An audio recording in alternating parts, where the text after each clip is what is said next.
Sex education.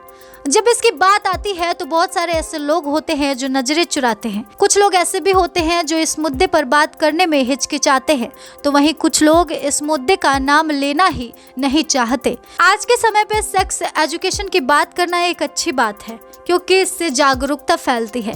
लेकिन जिस तरह से सेक्स एजुकेशन का हवाला देते हुए नीतीश कुमार ने इतने प्यारे प्यारे शब्दों का इस्तेमाल सदन में खड़े होकर किया है, वो भी कैमरा के सामने, महिलाओं के सामने, क्या ये सही है?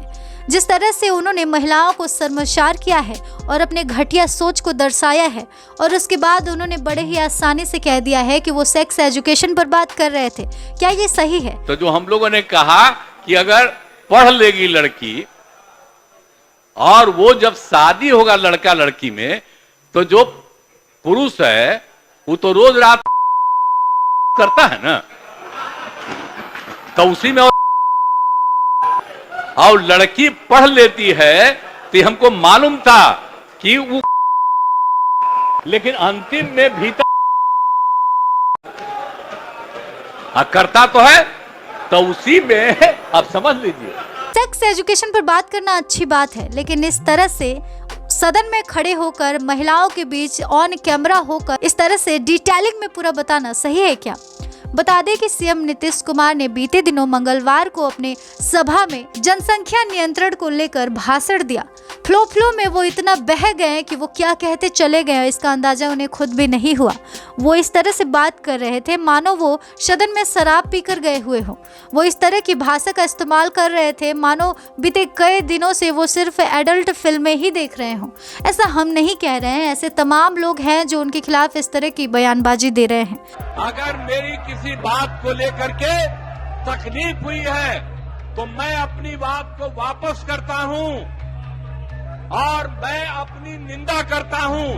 मैं दुख प्रकट करता हूं कि मेरे किसी एक शब्द के चलते अगर किसी को तकलीफ हुई है तो हम, आपने कहा मुख्यमंत्री शर्म करें, मैं न सिर्फ शर्म कर रहा हूं, मैं इसके लिए दुख प्रकट कर रहा हूं। काहे के लिए बिना मतलब का हल्ला कर रहे हैं?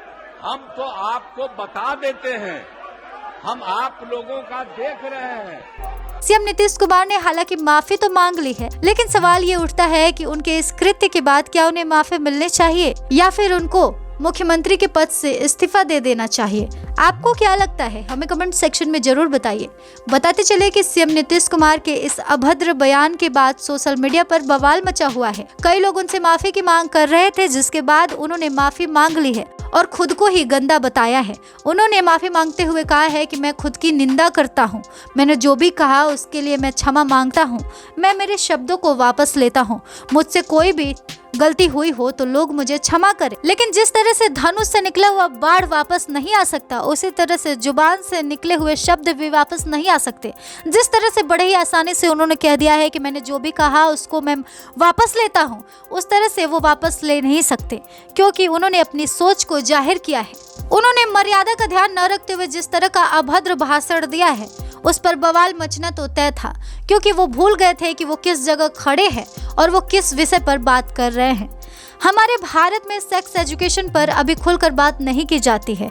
वहीं OMG 2 मूवी भी आई थी जो सेक्स एजुकेशन पर थी, लेकिन उसके बाद भी बच्चों को देखना अलाउ नहीं किया गया। और ऐसा इसलिए हुआ क्योंकि कहीं ना कहीं सेक्स एजुकेशन पर खुलकर बात करने के लिए अभी लोग पूरी तरह से तैयार नहीं हैं। ऐसे में सीएम नीतीश कुमार का इस तरह से संसद में खड़े होकर अभद्र भाषण देना बिल्कुल भी सही नहीं था। इतना डिटेल में जाना, इतनी गहराइयों से बताना, ये बिल्कुल भी सही नहीं था। खैर, सोशल मीडिया पर बवाल मचा हुआ है, आए दिन तरह तरह की बातें सामने आ रही है। कई लोग अपना गुस्सा नीतीश कुमार पर जाहिर कर रहे हैं, तो कई लोग इस्तीफे की मांग कर रहे हैं।